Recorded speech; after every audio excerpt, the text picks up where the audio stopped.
Hi అండి. Telangana style సొరకాయ సర్వపిండి నేను ఏ విధంగా చేస్తానో చూపిస్తాను. కారానికి తగినట్లు పచ్చిమిర్చిని తీసుకొని, మనం ఇంట్లో వాడే స్పూన్‌తో ఒక స్పూన్ జీలకర్ర, ఒక 20 పొట్టు ఒలిచిన వెల్లుల్లిని తీసుకొని, ఇవి మూడింటిని కచ్చాపచ్చాగా గ్రైండ్ చేసి పక్కన పెట్టుకోవాలి. ఇది వేయడం వలన సర్వపిండి నములుతుంటే ఆ టేస్ట్ చాలా బావుంటది. ఒక కప్పు లేత సొరకాయ తురుము, ఒక మీడియం సైజ్ ఆనియన్‌ని కట్ చేసిన ముక్కలు, గుప్పెడు కరివేపాకు సన్నగా కట్ చేసుకొని యాడ్ చేసుకోవాలి. ఇందాక మనం కచ్చాపచ్చాగా గ్రైండ్ చేసి పెట్టుకున్న మిశ్రమాన్ని ఇందులో యాడ్ చేసుకొని, గుప్పెడు పల్లీలు వేయించి పొట్టు తీసి యాడ్ చేస్తున్నా. 3 స్పూన్ల నువ్వులు గూడా యాడ్ చేస్తున్నా పచ్చివే. 2 స్పూన్ల శనగపప్పు యాడ్ చేస్తున్నా. సన్నగా కట్ చేసుకున్న కొత్తిమీరను గూడా కొంచెం యాడ్ చేశా. ఇదంతా ఒకసారి మంచిగా మిక్స్ చేసుకోవాలి. నేనిక్కడ 3 కప్పుల పిండినే యాడ్ చేస్తున్నా. నేను తీసుకున్న లేత సొరకాయ తురుము 1 కప్పు. ఆనియన్‌లోంచి గూడా వాటర్ వస్తాయి కాబట్టి అందులోని వాటర్ 3 కప్పుల పిండికి సరిపోయింది. సాల్ట్ గూడా యాడ్ చేశా రుచికి సరిపడా. పిండి ఎక్కువైతే కొన్ని వాటర్ యాడ్ చేయొచ్చు, నో ప్రాబ్లమ్.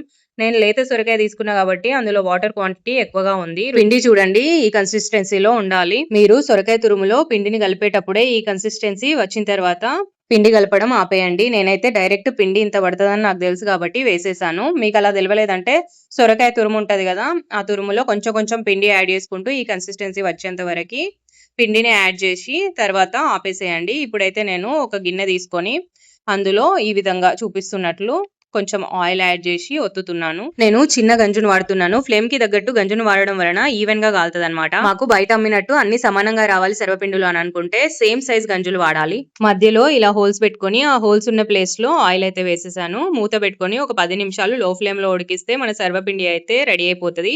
చిన్న గంజు కాబట్టి మంట ఈవెన్‌గా వస్తది. మంచిగా మాడిపోకుండా రెడీ అయిపోయింది. నేను 4 అయితే సేమ్ గంజులు పెట్టినా. ఇప్పుడు ఒకటానికొకటి మీకు 4 అయితే తీసి చూపిస్తాను. అయితే సర్వపిండి తీసిన వెంటనే ఇలా తీయకూడదు. ఒక 5 మినిట్స్ ఆగి తీస్తే మంచి ఊడి వస్తదనమాట. చూడండి మనకి వెనక గూడా పర్ఫెక్ట్‌గా కాలింది. వీటికి గూడా ఊడొచ్చేసింది సర్వపిండి. ఈ 3 గూడా మీకు చూపిద్దామనేసి చూపిస్తున్నాను. ఇలా సేమ్ సైజు పెట్టుకుంటే ఎవరైనా చుట్టాలొచ్చినప్పుడు గూడా వాళ్ళు గూడా అరే! బయట ఉన్నట్టే ఉన్నాయి గదా! అని జెప్పేసి అనుకుంటారు. సర్వపిండిలో జీలకర్ర, వెల్లుల్లి దంచి వేస్తే టేస్ట్ చాలా బావుంటది. అది కారంతో చేసినా సరే, లేకపోతే పచ్చి కారంతో ఏసినా సరే. మీ దగ్గర వెల్లుల్లి లేదనుకోండి, జీలకర్ర ఒకటైనా సరే యాడ్ చేసుకోవచ్చు. అయితే అల్లం వేసుకుంటారు కొంతమంది. ఎవరిష్టం వాళ్ళది. కాకపోతే మా సైడ్ అయితే జీలకర్ర, వెల్లుల్లి దంచి వేసుకుంటారు.